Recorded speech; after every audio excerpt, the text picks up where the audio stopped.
पोटभर असा हसून घ्या.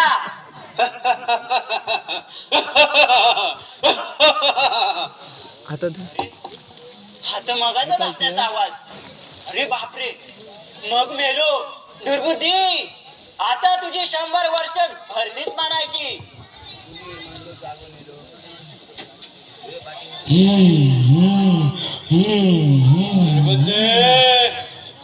दुर्बुद्धी आहेस का तू?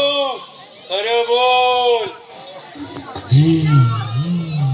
होय होय, मीच तो दुर्बुद्धी. हे भुटा, अरे इतराला सोडून तू माझ्या मागे का लागलास?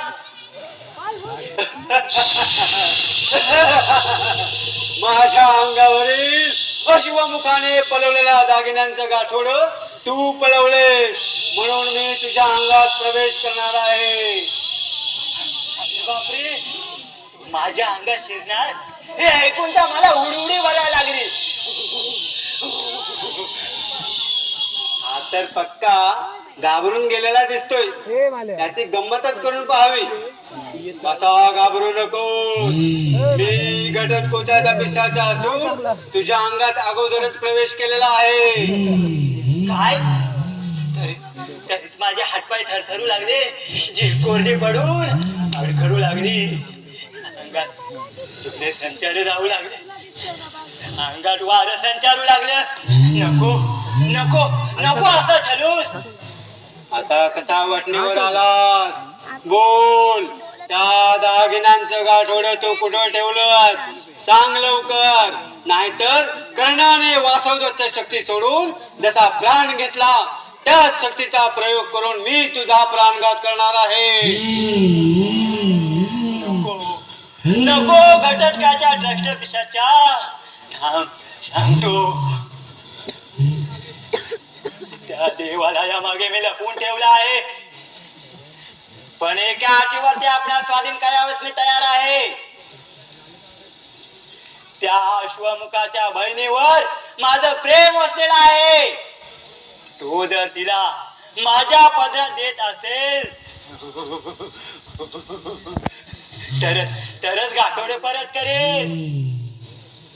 अरे चोरा दुर्बुद्ध्या, माझा एकुलत्या एका बहिणीवर तुझा डोळा आहे काय रे?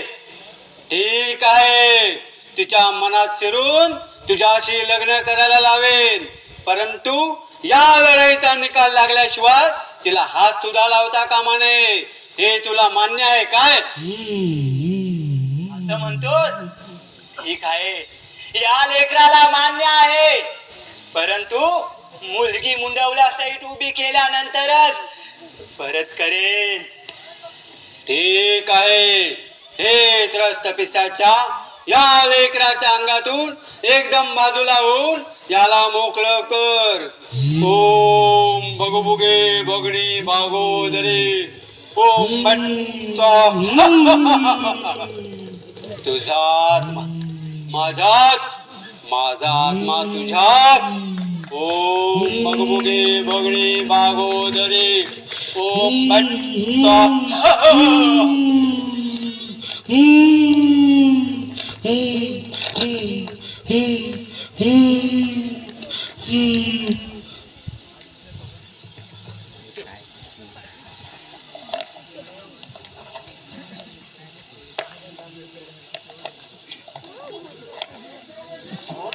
अश्वमुखा, तू केव्हा आलास? मगाशीच. म्हणजे त्या पिशाच्याने पछाडलं होतं तेव्हा? होय. म्हणजे तू त्या भूताचं बोलणं ऐकलंच म्हणायचं. पण तू घाबरू नकोस, त्याने सांगितल्याप्रमाणे माझी बहीण तुला दिलीच म्हणून समज. पण त्या नखरेल चंपाकलेला तू सांभाळणार कशी? भारी तोंडाल आणि खटाले आहे म्हणून म्हणतो. सांभाळेन, जीवा पलीकडे सांभाळेन. एकदा काही लढाई असा हातात हात घेतो, असा असा हातात हात घेतो आणि माझ्या सोनचाफेच्या फुलाला उंगट उंगट उंगट बागबगीचे मध्ये बागविणार.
अरे तुझा मित्र असलो म्हणून त्याला मारायचा.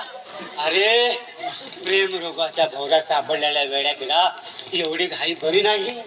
माझं जरा ऐक. परंतु मला काय करायचं म्हणा. असं म्हणतोस मी ही सगळी बातमी लग्नाच्या मुंडावला बांधायला मोकला. अरे दुर्बुद्धी, तुला सुंदर बायको पाहिजे काय, आणि ती माझी बहीण. याला माझ्याच बहिणीचा श्रेयस धारण करून याच्या लग्नाचे तीन जरा नाय वाजवले तर नावाचा अशोमुखच नाही. इकडे गेलं ना बरं.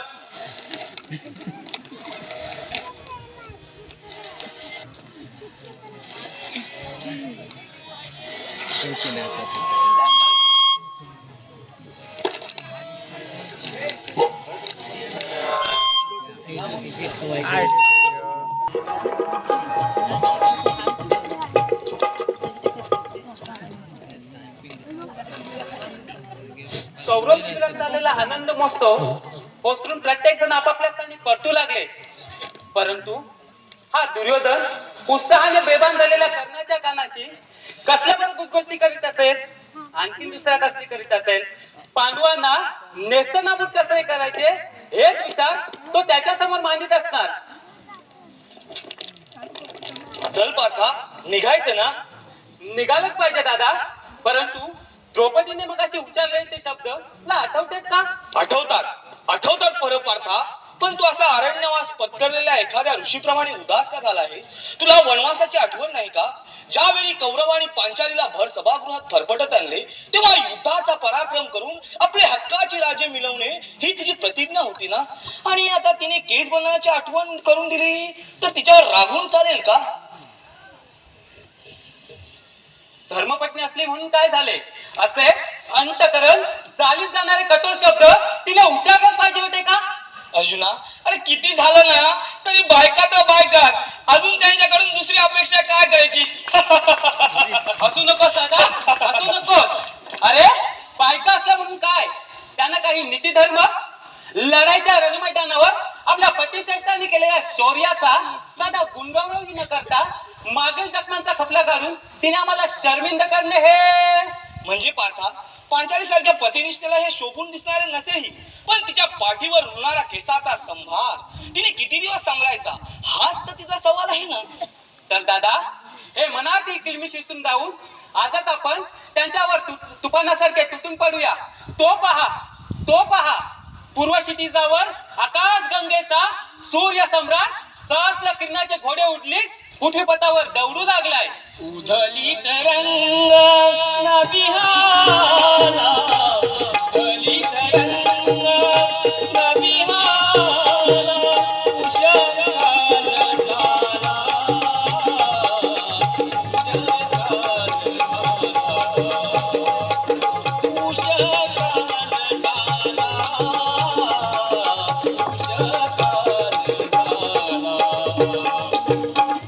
उधली तरंग नबिहाला, उधली तरंग नबिहाला, उशराल झाला,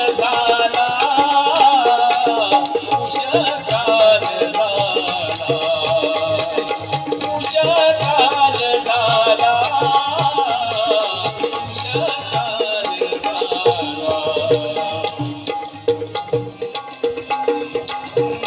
अर्जुना, तो पहा, कौरव वीरांचा अश्वत्थामा टोपेल घोडे उठली इकडेच येत आहेत. प्रकाश आला बहुभाग्याचा सुदिन उगवला, बहुभाग्याचा सुदिन उगवला, उषकाल झाला, उषकाल झाला. उदरी तरंग नबिहाला.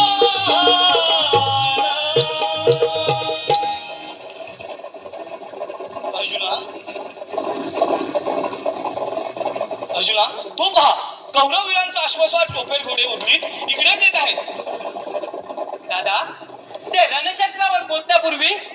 यंदा आपण धर्मदादा आणि श्रीकृष्णाच्या सल्ल्याने कुरुक्षेत्र गाठूया.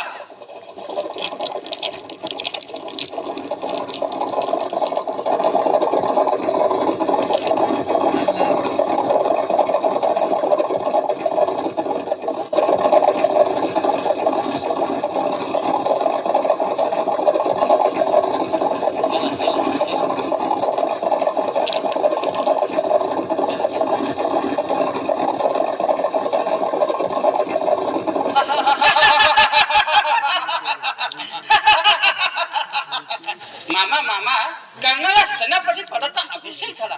या शिवावरते सारे शिबिर कसं उत्साहानं आणि त्याच्या जयघोषाने निनादून गेलं होतं. हे पाहिल्यावर मला तर वाटलं की खरोखरच साक्षात देवेंद्रलाही हे वाटेल असा तो त्यांचा ठाटमाट होता. दुशासना, तुझं खरं आहे, परंतु तू हे विसरलास की कर्णाला सेनापती पद द्यावं असं दुर्योधनाने म्हटल्याबरोबर शल्यराजाच्या पायाची तिडीक मस्तकी पोचून राजांचे नेतृत्व राजेच करू शकतात असे उद्गार त्याने काढले आणि रागारागाने सभागृहातून निघून गेले. नंतर सम्राट दादानं त्यांच्या शौर्याचा गौरव करून त्यांची समजूत काढल्यानंतर त्यांनी कर्णाचे सेनापती पद मान्य केले. ही गोष्ट मिळाली, परंतु आमच्या बरोबर शिबिरात जर आले असते तर त्यांना कळलं असतं की शूर योद्धांचं नेतृत्व तसाच महान योद्धा करू शकतो. मामा सल्ल्याने सभागृहाचा उठाव केला तो पाहून तर मी थांबावून गेलो होतो. पण कौरव पक्षाचा सुदैव म्हणून अस्वस्थपणे कर्ण सेनापती झालाच पाहिजे असे ऐनवेळी ठणकावून सांगितल्यावर दादांचा उत्साह आणखी वाढत गेला. म्हणूनच आज कर्ण सेनापती झाला. परंतु मामा या उत्साहात भाग घेताना गुरुकृपाचार्य मात्र जरा नाखुश दिसले. दुशासना, तुम्ही कौरव सारे एकदम खुल्या बुद्धीचे कसे रे? दुर्योधनाने मगाशी केलेल्या पान उताराने तो वृद्ध ब्राह्मण किती भडकला होता हे तुम्ही दोघेही बंधू विसरून गेलात. आम्ही विसरलो असा जर मामा आपला समज असेल तर तो साप चुकीचा ठरेल. कारण धुरंधर पुरुषांना असेच वलसे घेत घेत राजकारण साधावं लागतं हे तुमच्या मुसट्टीमेत आलेले दिसत नाही. हा बाबा, कदाचित आलंही नसेल, परंतु आता बघू तर खरं. चल.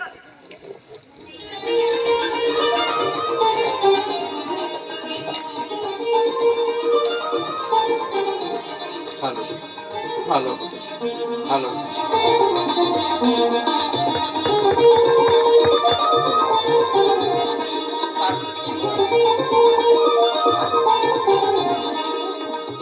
पहिला दुसरा अंक पहिला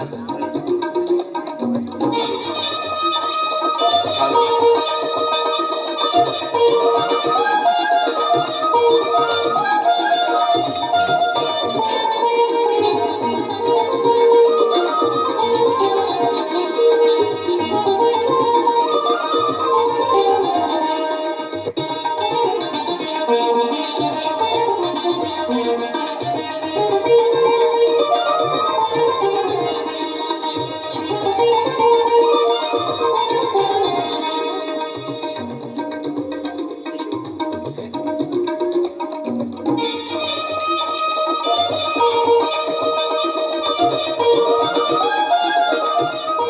आनंदी आनंद, अगदी आनंदी आनंद कर्णा मित्र, अगदी आनंदी आनंद.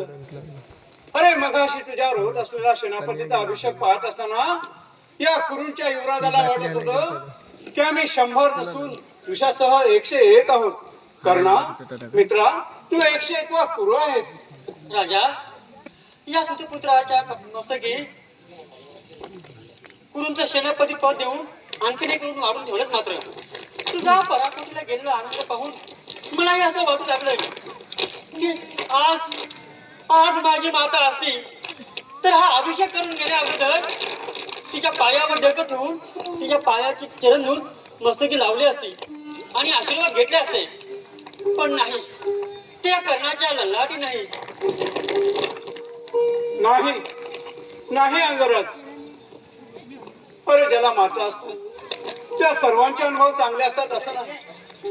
माझ्याकडे पहा, माझी माता गांधारी देवी, मी आज साऱ्या हस्तिनापुराची सूत्र हलत आहे तरी ती पाहू शकत नाही. मग तूच सांग, मला आता काहीच वाटू नाही. कर्णा मित्रा, तू समजतोस तसं या कौरेश्वरांच्या नशिबी काही नाही. कुरुश्रेष्ठ, पण माता ही माताच असते. कुंती सारखी माता लाभणं हे मी खरोखरच माझं महत् भाग्य असं मी समजतो. कौरव पांडवांचं एकमेकांतील आपापसातील येण्या जाण्याचा जेव्हा संबंध असायचं तेव्हा तिच्या सान्निध्यात जायचं मला योग्य यायचं आणि वाटायचं की आई म्हणून हाक मारायची झाली तर या कुंती मातेलाच. मित्रा, ती जेव्हा उठवलेल्या डोळ्याने माझ्याकडे पाहत राही ना तेव्हा तिच्या डोळ्यातलं ममत्व अर्जवता मला माझं भान हरपावून टाकावंच लागेल. परंतु मित्रा, कुंती ही पांडवांची माता, आमच्या शत्रूंची माता. तिचे अश्रूने भरलेले डोळे ऐन युद्ध प्रसंगी तुझ्या नजरेसमोर तरलू लागले तर पांडवांचं कार्य कठीण होऊन जाईल. म्हणजे राजन, मी माझं कर्तव्य विसरून असं वाटतंय का? कर्णा, माझ्या बोलण्याचा मतलब मी माझं कर्तव्य विसरून असंच का? राजन, माझा आणि आईचा संबंध फक्त जन्मापुरता चाललेला आहे. या जगात कुणी सुद्धा नाही या करण्याचं. मग जगायचं तरी कुणासाठी? सरकंठीची मूर्ती माझ्या समोर उभी राहिली आणि वाटलं की जगावं तर मित्राला दिलेल्या शब्दासाठी. मित्रा, उदार करणा, हे तुझे शब्द ऐकून या दुर्योधनाच्या कठोर हृदयाचं पाणी करून टाकलंस. राजा धीराज, याचसाठी माझ्या आयुष्य जीवनाला जखडून टाकणारे हे मायेचे पास सोडून त्या शृंखलातून बंधमुक्त होणार आणि माझा सारा पराक्रम, सारी विद्या, सारी धनुर्विद्या पणाला लावून शस्त्रास्त्र विद्येच्या पाठशालेत याच भीमार्जुनाने तुला सांगितलं होतं. कर्णासारख्या सूतपुत्राला शस्त्रविद्येमध्ये भाग घेता येणार नाही. भाग घेता येणार नाही, भाग घेता येणार नाही. सुसूत्र कर्णाला भाग घेता येणार नाही.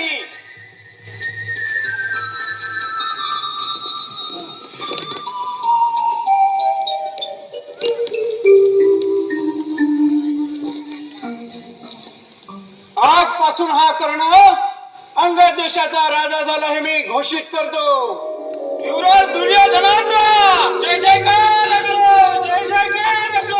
युवराज दुर्योधनाचा जय जयकार असो. बंद करा हा जय जयकार, बंद करा हा जय जयकार, बंद करा हा जय जयकार, बंद करा हा जय जयकार, बंद करा हा जय जयकार, बंद करा हा जय जयकार.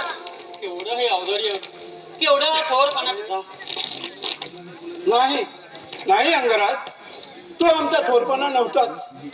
ते तर माझं एक कर्तव्यच होतं आणि हे कर्तव्य बजावत असताना या दुर्योधनाच्या प्रचंड चाहत्याने केवळ माझ्याच नावाचा जल्लोष केला आणि त्या क्षणी फुटकारातून काळकुट्ट विष ओकणारे हे पंचमुखी फणेंद्र 5 पांडव छाती फुटेच पर्यंत आक्रमून सांगत होते की कर्णाला शस्त्रास्त्र विद्येत भाग घेऊ देऊ नका.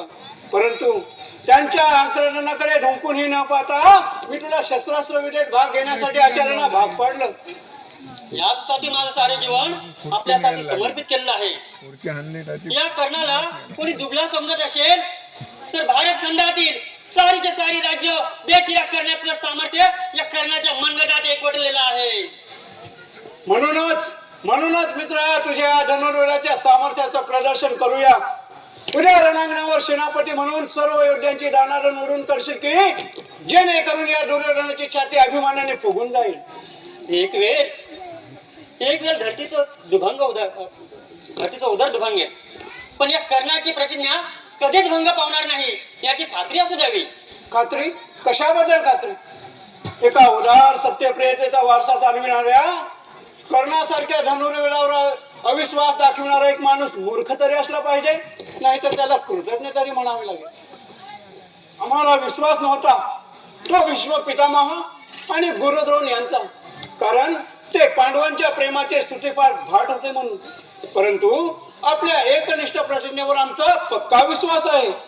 त्याच विश्वासाने श्रीकृष्णाचं वरदान लाभलेल्या त्या अर्जुनाचं कंठनाद छेडणार हे मात्र निश्चित.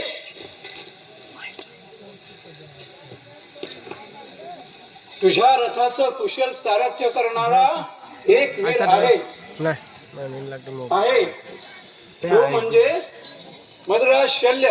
शल्यराज असतील पण नाही, इथं आहेत ती फक्त स्वतंत्रांची अजोड जोडी.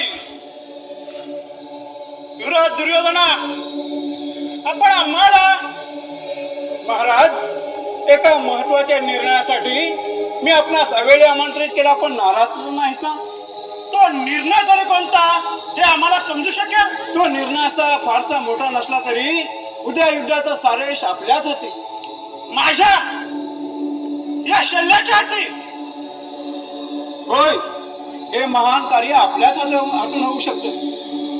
उद्या युद्धाच्या 17व्या दिवशी कुरूंच्या सेनापतीच्या महारथाचं सारथ्य केवळ आपणच करू शकता.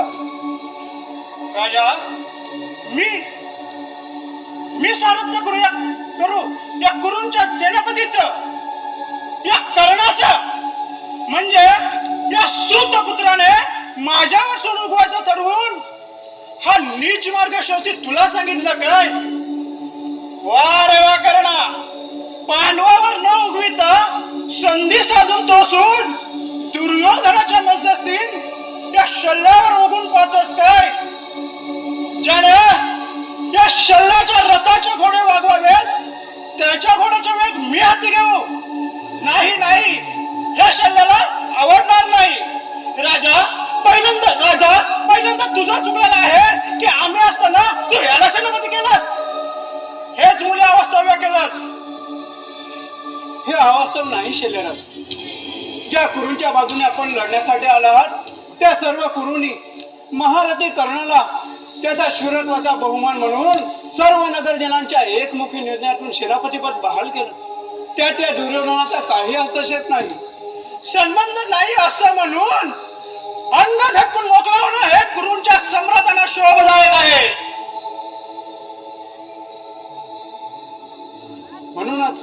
म्हणूनच मी हे काम आपणास सांगितलं संप्रदायात. कारण या पृथ्वी तलावर सारथ्य आणि कौशल्य जाणणारे दोन वीर आहेत. एक म्हणजे श्रीकृष्ण,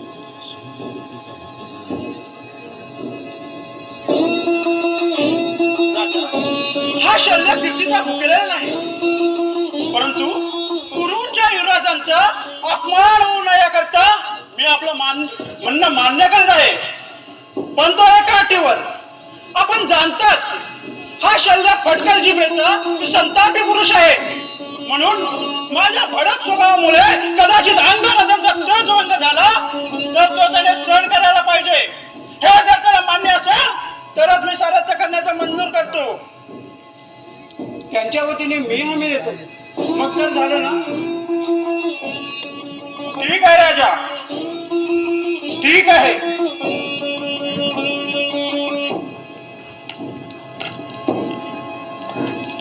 कर्णा मित्रा, आता तरी झालं ना आपल्या मनासारखं? माझ्या मनासारखा कुशल सारथी मिळाला, पण काय अंगराज, आम्हाला पाहायचं आहे त्यांच्या सारथ्य आणि कौशल्याकडे. ठीक आहे, जरी माझा तेजोभंग झाला तरी तो मी मित्र कर्तव्यासाठी सहन करीन.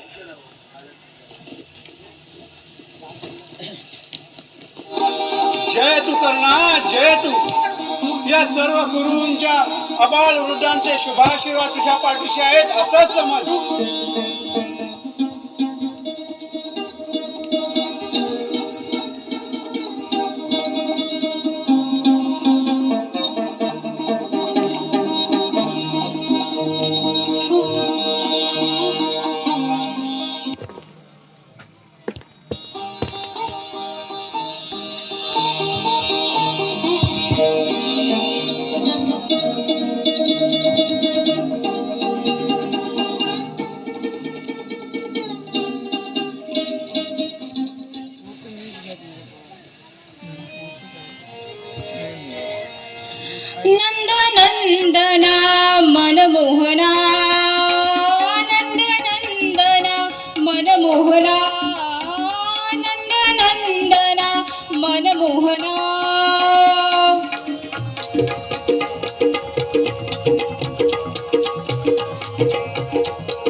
कुळभूषणा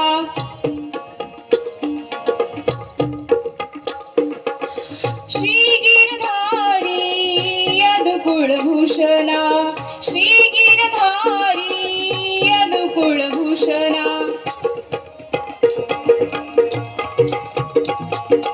नंदनंदना मनमोहना नंदनंदना मनमोहना नंदनंदना मनमोहना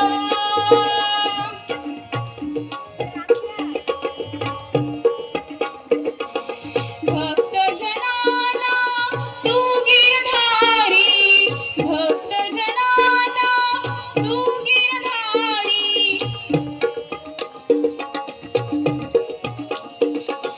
हे घनश्यामा कृष्ण मुरारी हे घनश्यामा कृष्ण मुरारी नंदनंदना मनमोहना नंदनंदना मनमोहना नंदनंदना मनमोहना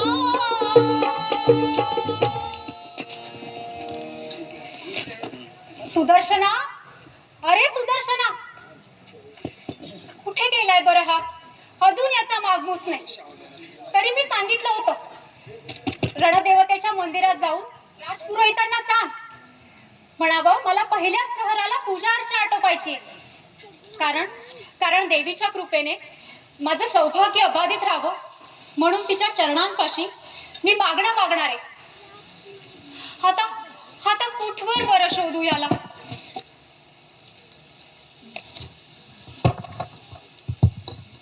ताई कसली धावपळ चालली आहे? दादा तुला ठाऊक नाही का तुझ्या ताईचं आयुष्यच मुळी घाई गर्दीच आहे ठाऊक आहे म्हणूनच शिबिरांकडे पायपीट करून तू सापडली नाहीस याकरता श्रीकृष्णाच्या विश्रांती स्थानाकडे मोर्चा बोलविला तेव्हा त्यांच्याकडून समजलं की तू देवदर्शनासाठी इकडे आलेली आहेस. ताई देवाकडचा तुझा हा आत्मिकतेचा ओढा पाहिला की मन हरवून जात. दादा त्याच निष्ठेचा आत्मीयतेनं मी भगवंताकडे साकडं घालते की हे प्रभू मला सतसत विवेक बुद्धी दे. माझ्या पतिराजांना त्यांच्या नीती धैर्यापासून किंचितही ढळू देऊ नकोस. हीच भिक्षा या पांचालीच्या ओटीत टाक. ताई तुझ्या भक्तिभाविकेच्या जोरावर आज तुझे पतिराज देवेंद्राला खाली मान घालायला होतील अशा दिमाकानं कुरुक्षेत्राच्या समरभूमीवर तळपत आहेत. हे कशाचे दिव्य आहे ताई? हे तुझ्या भक्तीचे प्रतीक आहे. तुझ्या पाठीवरचे श्रेय आहे. दादा पण या नियतीनं माझ्या आयुष्यात काय वाढून ठेवलंय तेच मुळी कळत नाही. सध्या स्थितीत घडत असलेल्या प्रसंगाला भांबावून गेलेली असून नियतीच्या काल ब्रह्माचा वेग कुठल्या बाजूने वळत आहे हे तुला कळेनासे झालं आहे. नाही दादा खरोखरच नियती रुष्ट होऊन माझ्या संसार साम्राज्यावर क्रौर्याचा नांगर फिरवते की काय असा भास वाटू लागलाय मला. भास होय खरोखरच तसातला भास होती असेल परंतु खरं आणि खोटं हे जाणून घेण्याचं अंतर 4 बोटातच असतं. म्हणून म्हणतो पांडव पत्नीनं गोंडाळलेल्या शब्दाचा पाठपुरावा न करता जर का शांतचित्ताचा वापर केला तर क्षणालाच कळून चुकेल की कौल हे पांडव पक्षाच्या बाजूने वळत आहे. म्हणून म्हणतो ताई अपाट कौरव सेना सागर आणि त्यांचे दोन्ही सरसेनापती कुरुच्या धुळीत माखले गेले नसते. काय म्हणतोस दादा? त्या थोर महात्म्यांच्या दिव्य प्राणज्योती याच नियतीने तिच्या कराल स्वाहा केल्या. होय बरं ताई याच नियतीने पांडव पक्षाला जय मिळवून देण्यासाठी त्या थोर पुरुषाचं पतन केलं आणि पाठवीरांचं सरसेनापती पद आजपर्यंत विजय ठरलं. अशा नियतीला दोष लावण्याचा काय अर्थ आहे? दादा चुकले मी. आज माझ्या हातून अशा चुका का घडतायत तेच मुळी कळत नाही. तुम्हा बायकांची मगाचीच गोष्ट माझ्या मोकळ्या केसांमुळे माझा तोल सुटला आणि मी माझ्या पतिराजांवर रुष्ट झाले. तुम्हा बायकांची अशी नेहमीचीच घाई असते आणि बाजी उलटल्यावर रडत बसता. दादा, तुमची ही राजकारणाची वेडीवाकडी वळणं मला मुळी समजतच नाही रे. परंतु आता मात्र असं वाटू लागलंय की माझे हे मोकळे केस तसेच राहिले तरी चालतील, पण जीवन मृत्यूचा हे संहार नाट्य मात्र नको. जीवन मृत्यूचा संहार नाट्य नको. ताई, ती तर वेळ कधीच निघून गेली. नाही दादा, अद्याप गेली नाही.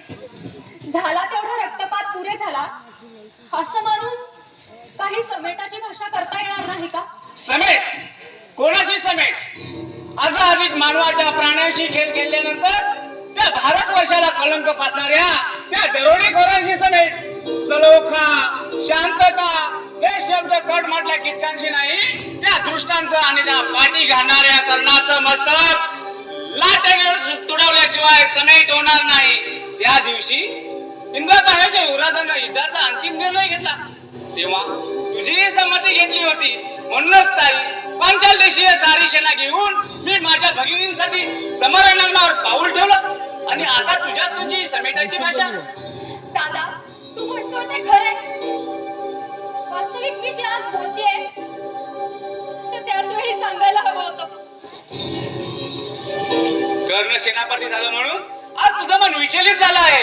पण ताई, तुझ्या पाषाण हृदयाचा भाऊ हातात खडक घेऊन या धरती मातेच्या पाठीवर खडा खाम उभा आहे. तोपर्यंत माझ्या समोर हजारो कर्ण उभे ठासले तरी त्यांचा धुवा उडवायला कचरणार नाही. ताई, येतो.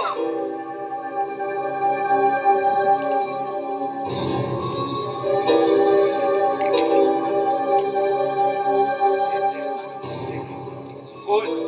द्रौपदी? होय बरनाथ, आपल्या बायांची दासी. अगं पण वेडे, हे काय? उठ बघू. नाही, मगाच्या वागण्याबद्दल क्षमा केल्याशिवाय मी हे पाय सोडणार नाही. बरं बुवा, केली क्षमा. उठ बघू आता. पण पहिल्यांदा मला हे सांग, आता तिथं वीरतत्वाचे शब्द कोणाच्या मुखातून निघाले? इथं तर आणखी कुणीच नाही. माझ्या दादाच्या. मग तर कमालच झाली म्हणायची. श्रीकृष्ण असे भयानक शब्द केव्हापासून बोलू लागले? नाही हो, पांचाल युवराजांच्या. तरीच मला वाटलं होतं दुष्ट द्युम्नाशिवाय पांडवांच्या संरक्षणार्थ अशा शब्दांची उठलन दुसरं कोणीही करणार नाही. आणि त्याचीच भगिनी तू देवी द्रौपदी. देवी? हे काय ना, देवी असं संबोधल्यानं आपण मला थोरपणाच्या पालखीत निर्भीत नेतायत की काय असं वाटू लागले. नाही, हे मोठेपण आम्हास मुळीच नको.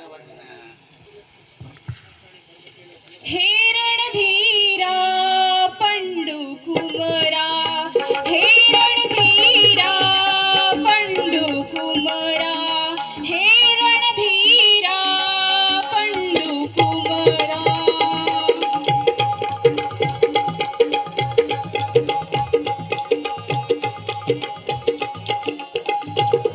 हे रणधीरा पंडू कुमरा, हे रणधीरा पंडू कुमरा, हे रणधीरा पंडू कुमरा. शौर्य सागरा गुण गंभीरा, शौर्य सागरा गुण गंभीरा.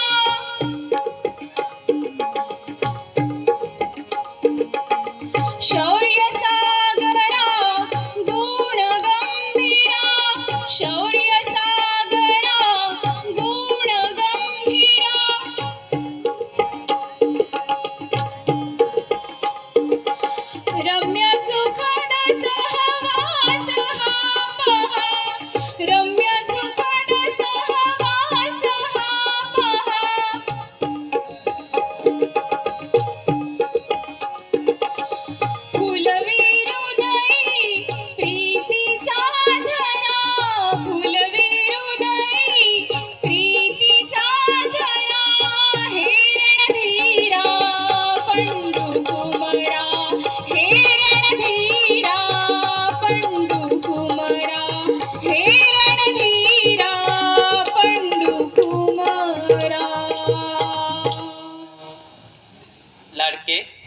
तुझे हे लाडीके शब्द ऐकून मगाचा माझा कुठला कुठे पळून गेला बघ.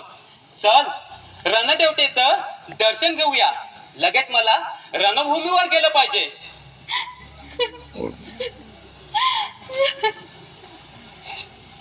काय झालं माझ्या कोकिलेला?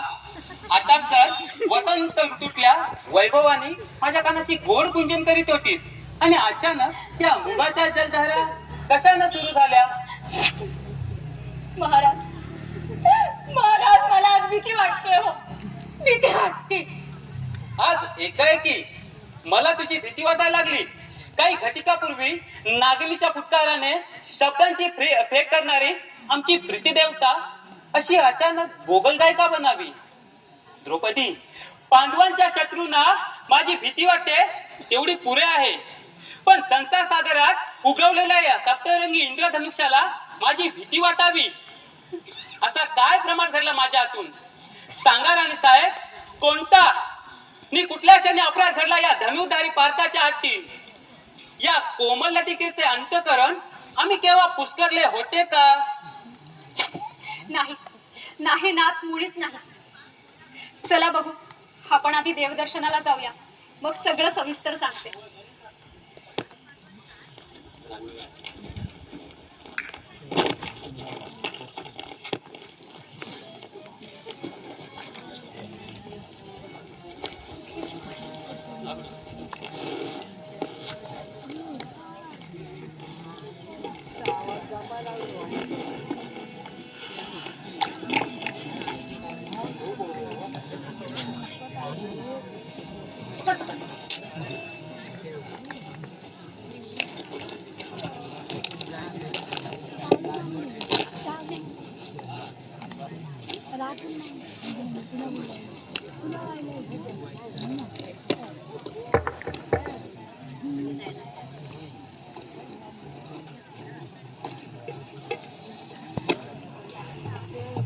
कुणीतरी म्हणत असत, नको नको हा संसार, मग पोटावरी असा भार.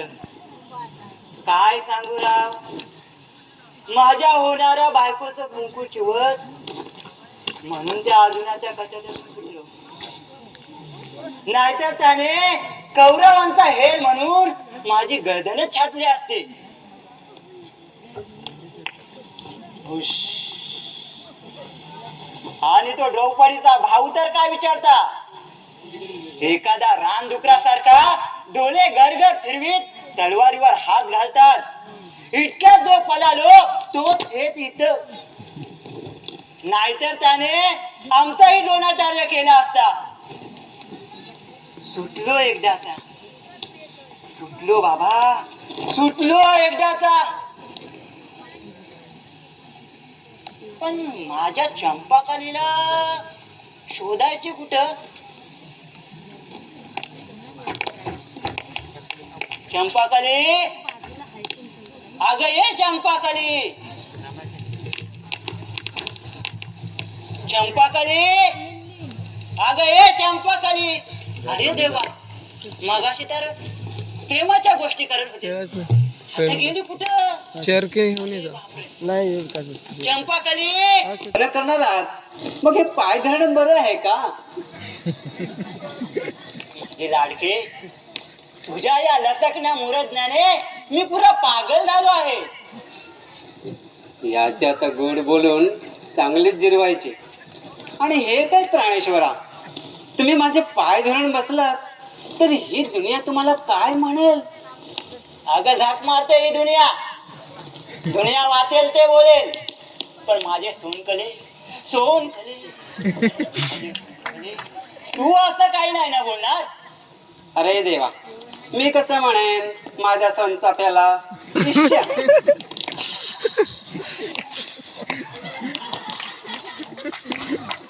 सोनचापा, सोनचापा मला म्हणाली.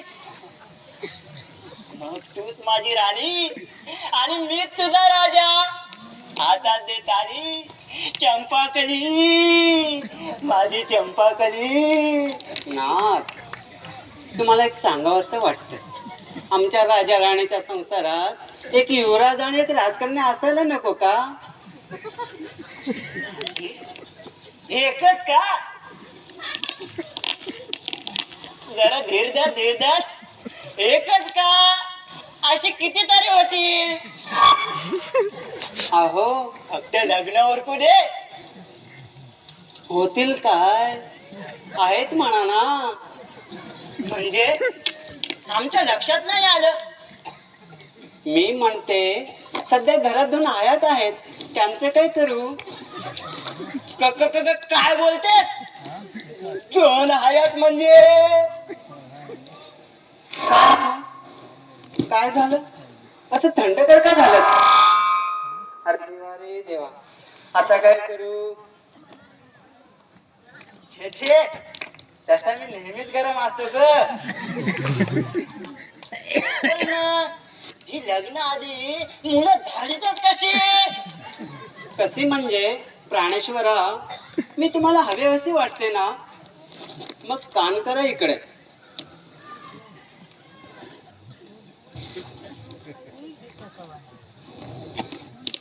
समजलं ना गडे. आता मग सरकी लवकर.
ये गुरुपुत्रा ये.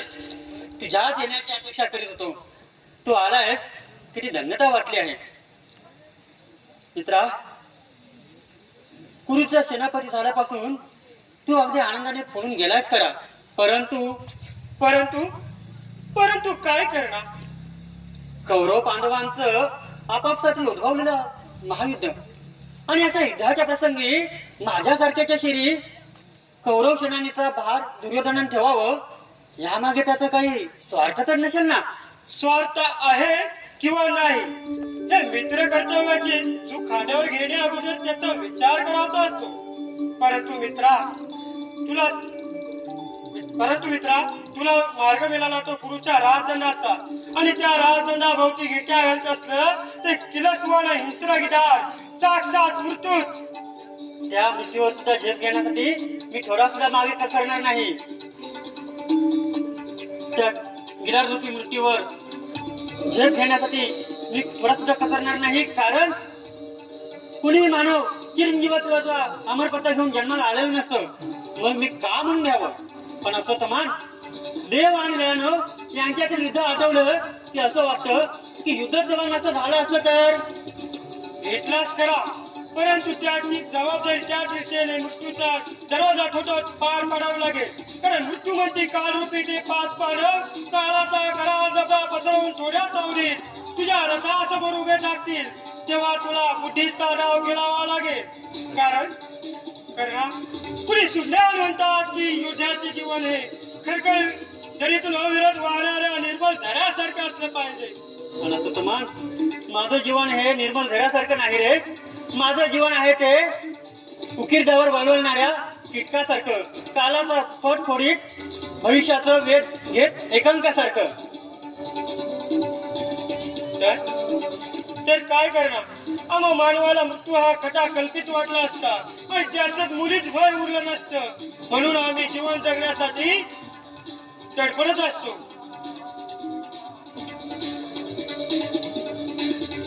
तर मग चल त्या मृत्यूवर झेप घेण्यासाठी समारंगण गाठूया.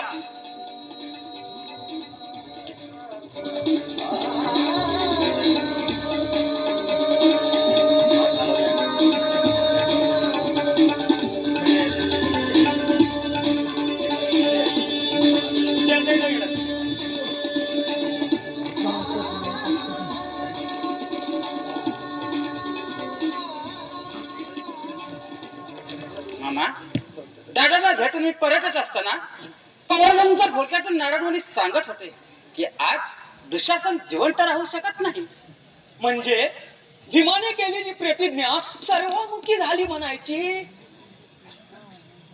मामा, हा भीम स्वतःला असा समजतो तरी कोण?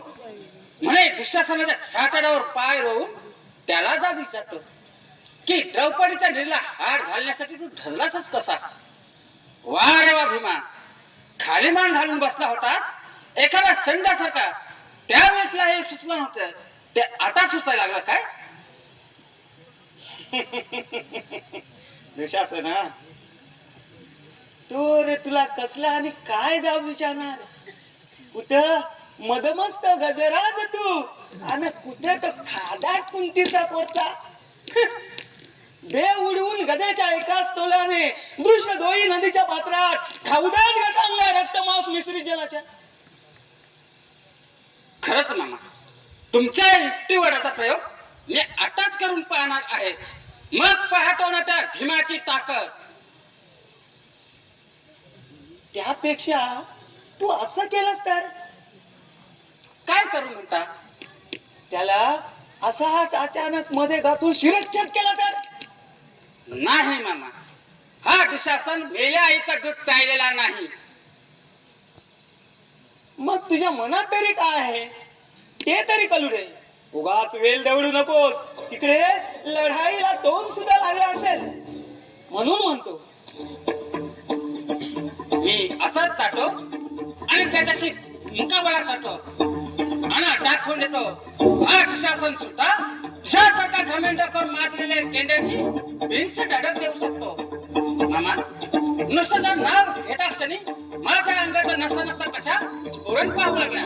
पहा पहा पहा मामा, सर्व अंगाचा पक्ष भरता पूर्ण चितावून नेत्रांवाटे आगीचा लोट आहे. पण मला सांगून करीत आहे की दुःशासना ज्या सौर्याला आव्हान देणाऱ्या त्या भूपटाराचं गडांकाचा प्रति आव्हान देऊन होऊन जाऊ दे दोन प्रचंड पर्वतांचा संग्रामाचं तांडव नृत्य.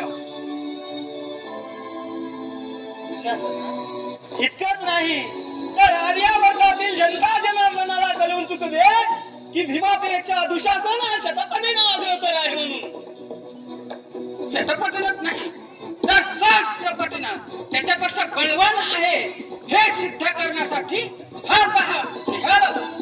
दुःशासना, अरे थांब. मनात आल्याबरोबर लगेच निघालास एवढा माथे पिरूपणा बरा नाही. मामा, माझ्या नजरेसमोर आता फक्त भीम दिसत आहे. त्याला मी तरी काय करू? त्याचं मुरांड शरीर छिन्न विछिन्न केल्याशिवाय स्वस्थ बसणार नाही. एकतर डोळ्यात होईल, नाहीतर माझा देह तरी देह तरी आता घरात अर्पण करेल. ही माझी प्रतिज्ञा आज मी पूर्ण केल्याशिवाय राहणार नाही. दुःशासना, अरे माझं ऐक, माझं ऐक. गेला ना गुरु वंशाचं रक्तच असं भडक, त्याला आम्ही तरी काय करणार?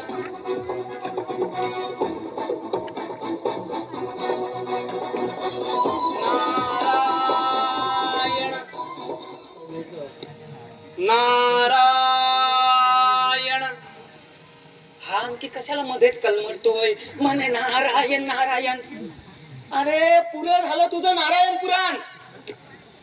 काय शकुनी मामा? वा रे वा, उगाच नको तिथं नको त्यावेळेस उपसुंबासारखा मध्येच उपततोस आणि वर म्हणतोस काय शकुनी मामा. चल तुझ्यासारख्या रिकाम टेकरा बरोबर. अहो नारायण नारायण, आम्ही तुम्हालाच म्हणत आहोत. मला आता जे काय तुम्ही बडबडत होता ते मला उद्देशून? मग कोणाला? आमच्या तीर्थरूपांना? छे छे छे छे, मी असं तुम्हाला म्हणालो तरी का? उगाच तुम्ही तिरप्या चालण्यात चालता बुवा. अहो शकुनी मामा, तुम्ही तर राजाधिराज कौरवेश्वरांचे मामा आणि तुमचा बाप स्वर्गातून खाली उतरावयास कोणीतरी धजेल का? मी आपला गंमत म्हणून बाहेर पाहत होतो, पण हा दुःशासन हवेत गदा फिरवीत चाललाय तरी कुठे? चालल्या मसनात. मसनात? हो हो मसनात. तथास्तु. अरे बापरे, त्याला कोणीतरी अडविला पाहिजे हो. तुला काय करायचे आहेत ह्या गोष्टी तो कुठेही जाऊ दे. मला काहीच करायचं नाही हो, पण भीमाने केलेली प्रतिज्ञा पुरी करण्यासाठी तो तिथे वळला म्हणून बरं झालं. नारदा तुझा हा काम मला समजला बन. तुझं कलागतीचं काम पुरे करण्यासाठी तू इथं आला आहेस हे मला पहिल्यापासून ठाऊक आहे. आणि वर म्हणतोस काय शकुनी मामा, चल तुझ्यासारख्या रिकाम टेकड्या बरोबर लागून आम्हा राजकारण धुरंधरांना ते परवडणार नाही. शकुनी मामा, मीही तिथे भेटलो असतो, परंतु मला अजून बरीच कामं उरकायची आहेत ना. करा करा, तुम्ही इथलीच कामं करीत बसा. वा रे शकुनी मामा, मलाही कलाचा अग्रणी बोलतात. नारायण नारायण तव गुण गाता मुखी अनंता, तव गुण गाता मुखी अनंता, तव गुण गाता मुखी अनंता.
अरे पण अखिल जगताचा तारणहार इकडेच येत आहे.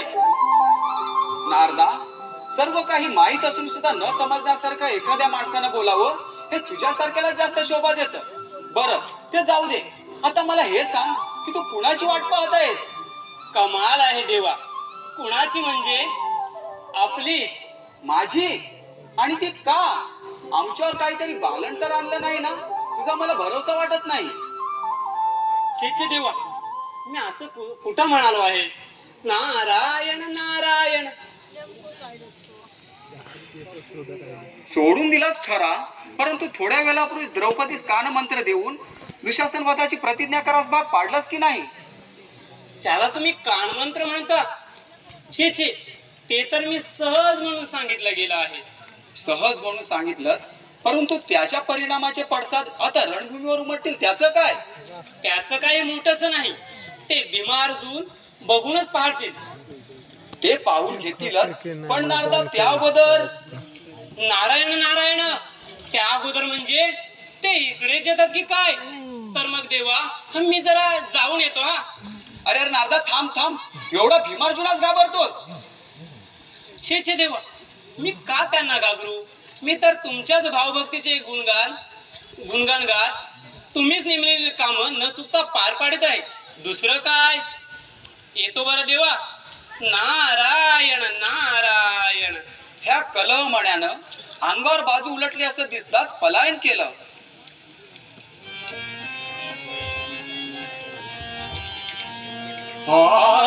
कलह मनी शोभला, कलह मनी शोभला, कलह मनी शोभला.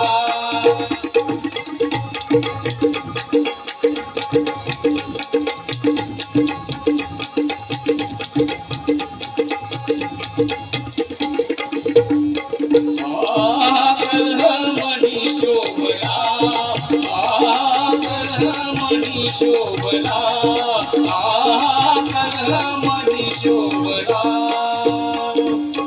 वर पांगी बाळ शोभला, वर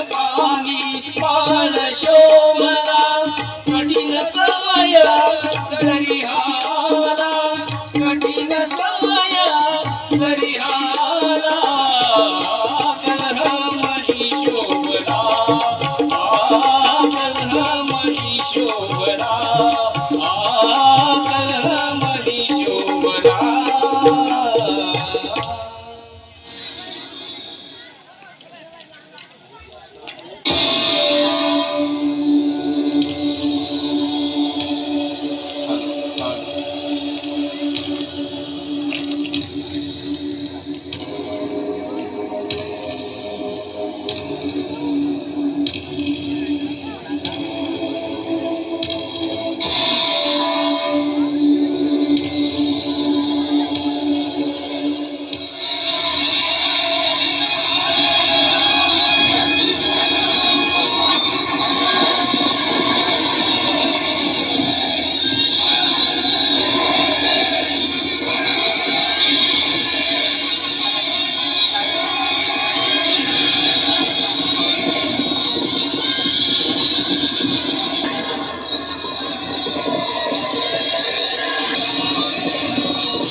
बंद करा हा जय जयकार एकदम बंद करा, नाहीतर या भीमा अर्जुनाच्या शौर्यबळाची शपथ स्वीकारावा.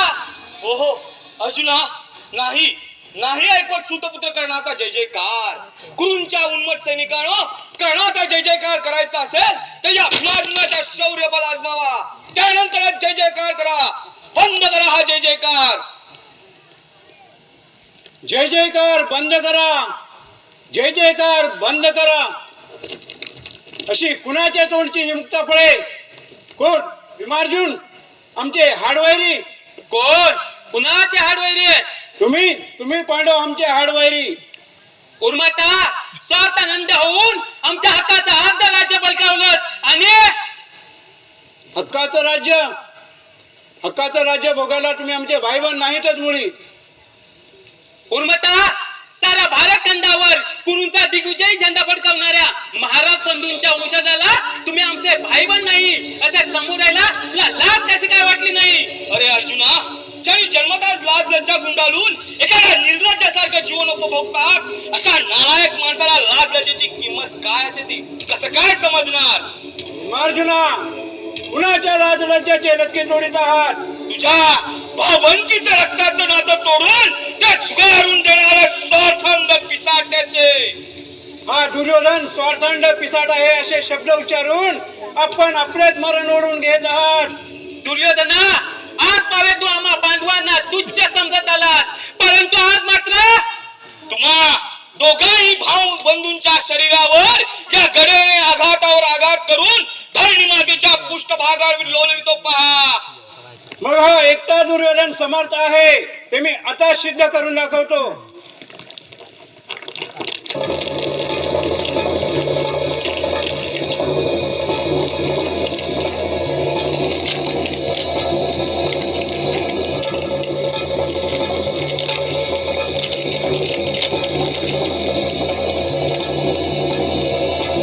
पांडवांना देशोधडी लावणारा काळ सल्पा तुझ्या या गदेनं चिंद्या करून टाकतो.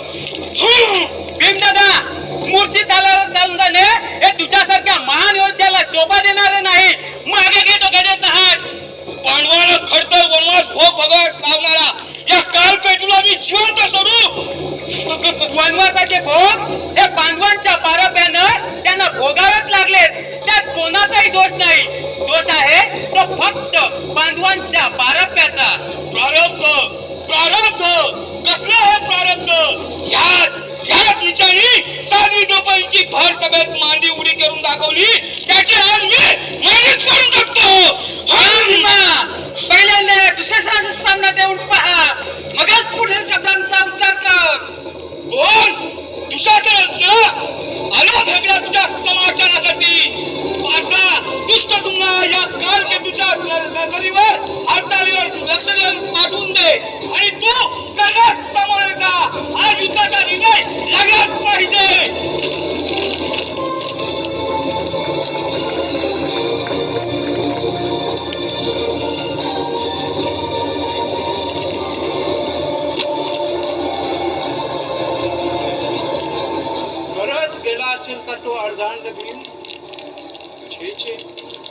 कसला इथंच कुठेतरी लपून बसला असेल. दुर्योधना, त्या गडेला हात लावण्यासाठी जरा का जरी पुढे सरसवलास तर हे माझे खडक तुझ्या छातालाच घुसलेच म्हणून समज.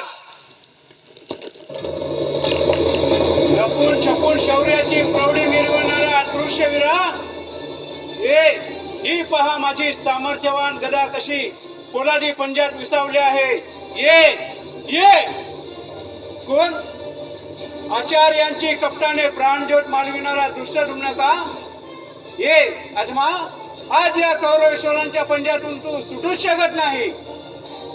सार्वभौमत्वाची आकांक्षा उराशी कवटलणाऱ्या अंधाच्या पुत्रा, तू डोलस असून सुद्धा सारी हयात घालवलीस आणल्यासारखी दुःशासनाच्या आणि कर्णाच्या विश्वासावर. परंतु भीमार्जुन शौर्यबाणाला साथ देण्यासाठी हा दृष्ट डुम्न आपल्या भगिनींचा अपहरणाचा जाब विचारत आहे. कृतज्ञ काला तिच्याकडे पापी वासने पाहण्यास धजलास तरी कसा? त्यावेळी ती आमची बटीक बनली होती. नाही, जबरदस्तीला बनवली गेली. जरासंधाचे हाडाचे पाशे करून तुम्ही कपटाने पांडवांबरोबर लूट केलात माझ्या भगिनीला बंदकी बनवण्यासाठी.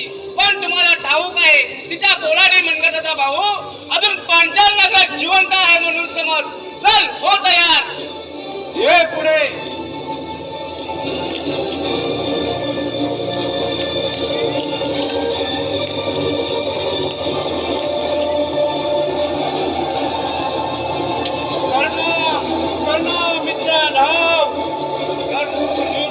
तुझ्या मतीला आता कर्ण जरी धावून आला तरी माझी धनुर्विद्या त्याच्या समोर तुझीच पडलीच म्हणून समज. शाबास शाबास रे द्रुपद पुत्रा. दुर्योधनासारख्या लोहदंडाला मूर्छित पाडून आपल्या पित्याप्रमाणे शुद्ध कौशल्य दाखविलस. हे पाहून हा कृष्ण यास थक्क होऊन गेला आहे. अरे रे, पण हा अश्वत्थामन आपल्या पित्याच्या वधाचा सूड घेण्यासाठी त्याच्यावर क्रोधानं तुटून सुद्धा पडला.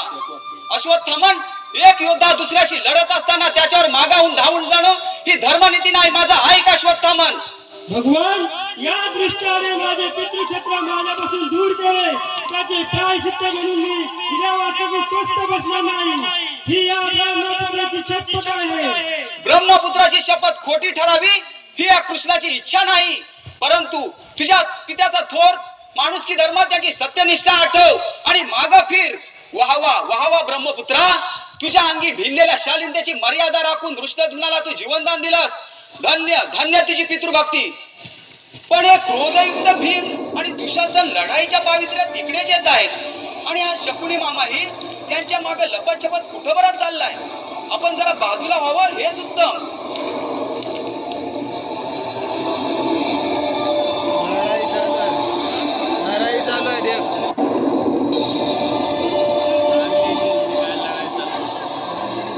तू माझ्या समोर उभा केलास तरी गडेच्या एकाच कोणात त्यांच्या ठिकऱ्या ठिकऱ्या उडवून पहा.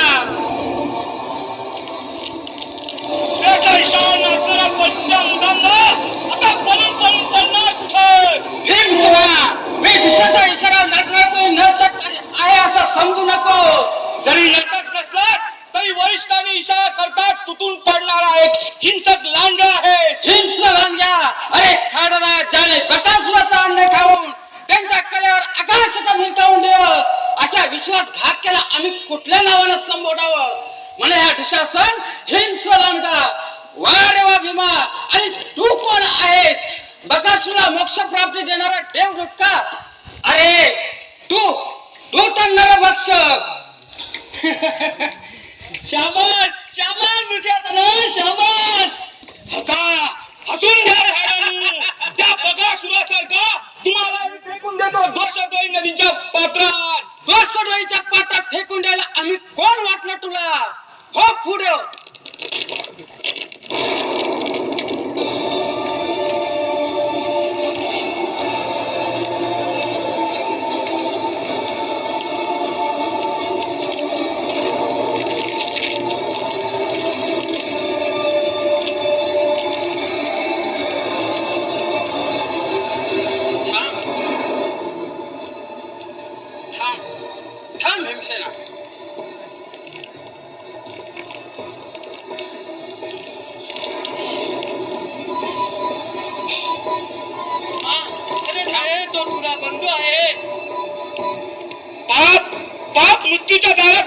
क्षणी पाप पुण्य अस्तित्वात आहे तुमची जाणीव झाली का रे?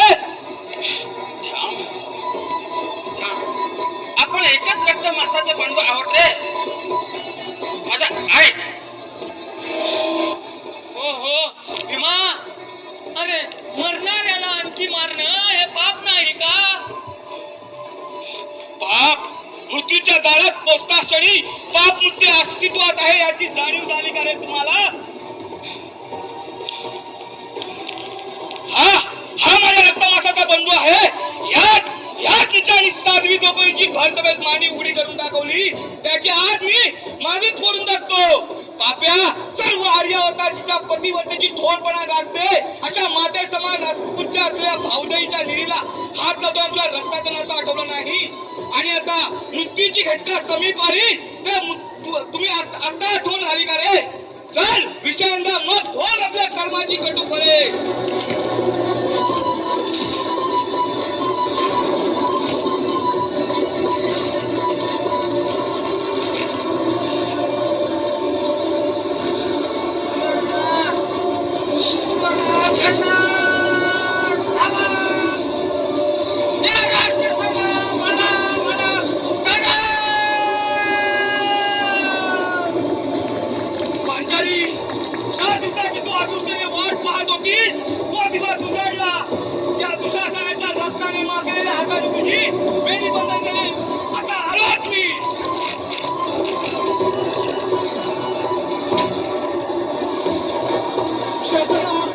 दुःशासना माझ्या बंधू,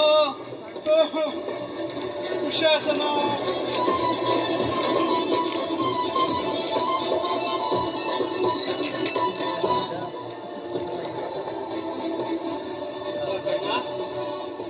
ही आता शोक करण्याची वेळ नाहीये. आता रक्तानेच रक्ताचा सूड घ्यायचं. रक्तानेच रक्ताचा सूड.